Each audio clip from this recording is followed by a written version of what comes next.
Halo Bu Yusri, hari ini kami akan mempresentasikan tentang PPT yang telah kami buat, yaitu menerima tugas Anda.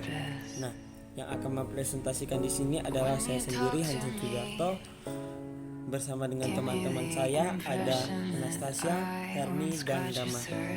Selamat mendengarkan. Berdasarkan kitab Kejadian 1 ayat 26-28 mengatakan, Allah menciptakan manusia untuk memenuhi rencananya dan seluruh makhluk ciptaannya memuliakan Dia, dan manusia diciptakan segambar Allah memiliki tanggung jawab untuk menaklukkan segala ciptaannya sebagai tanggung jawab atas kedaulatan Allah sebagai wakilnya di muka bumi. Bahkan dalam Yohanes 3 ayat 17 dikatakan Allah mengutus Yesus Kristus untuk menyelamatkan manusia berdosa. Namun sekali lagi Allah memberikan pilihan kepada setiap kita untuk menerima Yesus atau tidak. Jika pilihan kita percaya dan menerima Yesus, maka kita tidak dihukum. Akan tetapi jika tidak, maka kita akan menerima hukuman kekal di neraka atau yang disebut dengan kematian kekal.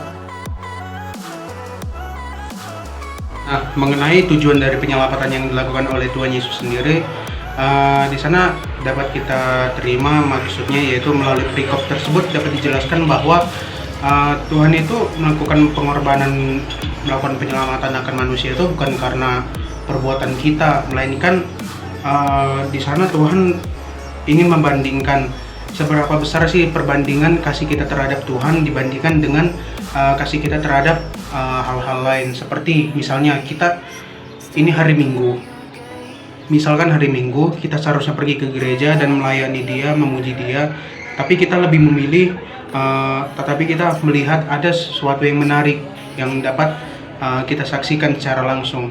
Nah, di situ kita dapat melihat bahwa bentuk kasih kita, seberapa besar sih bentuk kasih kita dibandingkan dengan seberapa besar kasih kita terhadap Tuhan dibandingkan dengan hal-hal yang menurut kita menarik gitu, yang sangat menarik, bahkan kita itu sampai mau mengikuti hal tersebut.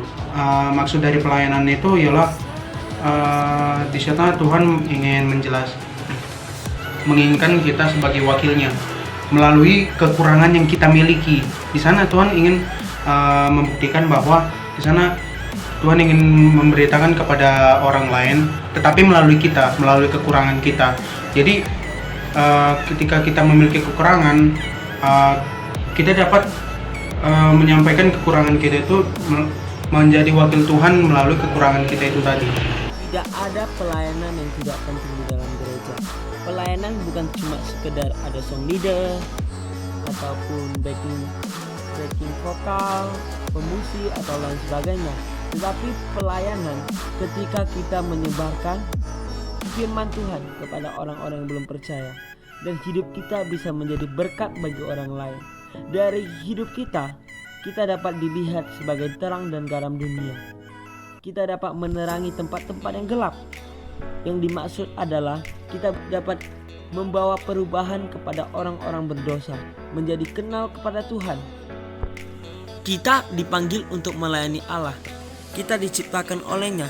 Kita juga yang akan melayani Dia untuk memuliakan namanya, agar namanya dimuliakan atas seluruh bumi. Kita ketika bertumbuh, kita mungkin mengira bahwa dipanggil oleh Allah hanya merupakan sesuatu yang hanya dialami oleh para misionaris, pendeta, biarawati, dan pekerja gereja. Namun Alkitab berkata, semua orang Kristen dipanggil untuk melayani Allah. Panggilan kita untuk keselamatan meliputi panggilan kita untuk melayani keduanya. Tidak peduli apapun pekerjaan atau karir Anda, Tuhan tidak memandang rupa kita ataupun harta kita, tetapi Ia memandang hati kita.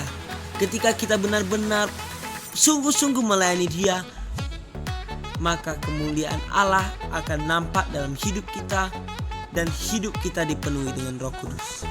Keselamatan telah didapat oleh kita secara cuma-cuma, yaitu Yesus telah mengorbankan nyawanya sendiri untuk memberi keselamatan untuk kita. Alkitab mengingatkan kita bahwa Allah telah membeli kamu dengan harga yang sangat mahal. Karena itu muliakan Dia dengan kita tidak melayani Allah karena rasa bersalah atau ketakutan atau bahkan kewajiban, tetapi karena ucapan syukur kita kepada Tuhan yang sangat dalam atas apa yang telah Allah kerjakan bagi kita. Kita berhutang nyawa kepadanya. Melalui keselamatan, masa lalu kita telah diampuni dan masa kini kita diberi makna dan masa depan kita dijamin. Dari topik ini, kelompok saya merefleksikan bahwa setiap individu dari kami belum bisa menyerahkan sepenuhnya hidup kami untuk melayani, menjadi pelayan Allah, dan menganggap bahwa pelayanan sebagai bentuk keharusan atau kewajiban harus dilakukan oleh setiap umat Kristen. Komitmen dari kelompok kami itu untuk dapat melayani Allah dengan sepenuh hati dengan apa yang bisa kami lakukan. Demikian presentasi dari kelompok 1. Terima kasih.